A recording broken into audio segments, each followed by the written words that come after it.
Hi, I'm Brenda Cadman from Bonaccord Creative, and in today's quick Canva tutorial, I want to walk you through how to animate individual elements. So let's jump into Canva. Until more recently, the only animation option in Canva was to apply animation to an entire page of your design. But you can now animate individual elements within Canva, which gives you a lot more control over adding a dynamic element to your designs.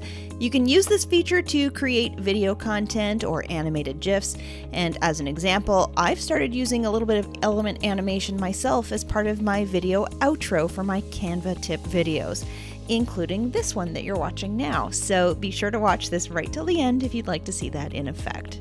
To use element animation, you can simply select an element in your design, whether that's a line or a shape or text or a logo or an icon or whatever element you want to add animation to.